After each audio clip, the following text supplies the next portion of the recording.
আসসালামু আলাইকুম এভরিওয়ান, আমাদের চ্যানেলে আপনাদের সবাইকে স্বাগত। আমার আজকের রেসিপি মজাদার স্বাদের ডিমের চপ।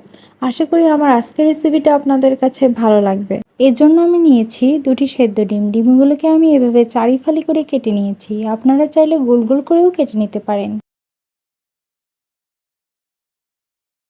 এখন আমি 5টি সিদ্ধ আলু নিয়েছি। এগুলোকে এখন আমি ভালোভাবে ম্যাশ করে নিব।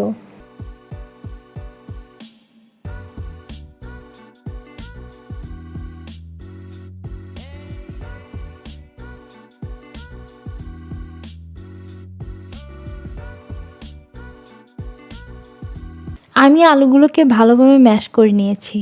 এই ম্যাশ করা আলুর মধ্যে দিয়ে দিচ্ছি 1/4 কাপ পেঁয়াজ কুচি, 1/4 কাপ ধনিয়া পাতা কুচি, এর সাথে দিয়ে দিব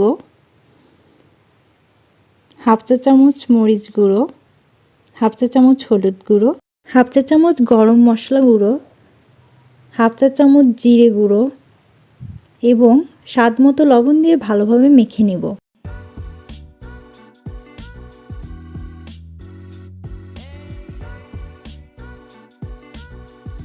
আমি লম্বা করে ডিমের চপ বানাচ্ছি, আপনারা চাইলে গোল গোল করেও বানাতে পারেন। এখন আমি আলুর মিশ্রণটিকে এভাবে গোল করে নিচ্ছি।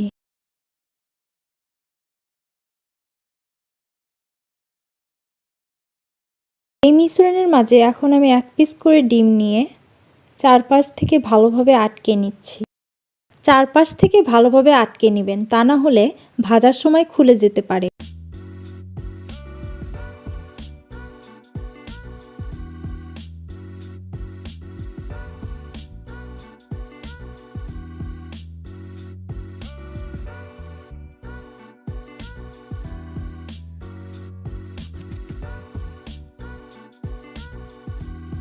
এভাবে আমি সবগুলো ডিমের চপ বানিয়ে নিয়েছি।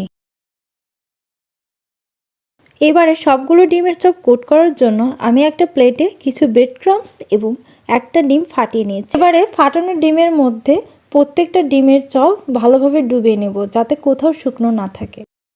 তারপর ব্রেড ক্রাম্বসে ভালোভাবে গড়িয়ে নিব।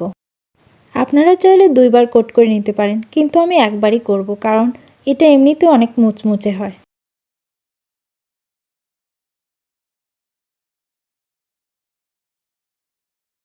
আমার সবগুলো ডিমের চপ কোট করা হয়ে গিয়েছে। এগুলোকে এখন আমি ভেজে নিব। এজন্য একটি কড়াইয়ে আমি মিডিয়াম হিটে তেল গরম করে নিচ্ছি। তারপর একে একে সবগুলো ডিমের চপ দিয়ে ভালোভাবে নেড়েচেড়ে ভেজে নিব।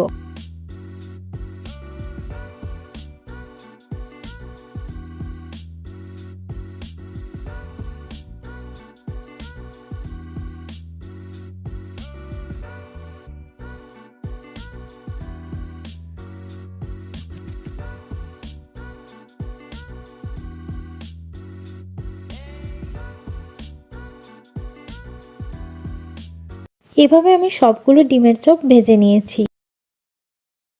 তৈরি হয়ে গেল মজাদার স্বাদের ডিমের চপ। আমার রেসিপিটি ভালো লাগলে অবশ্যই আমার চ্যানেলটিকে সাবস্ক্রাইব করবেন।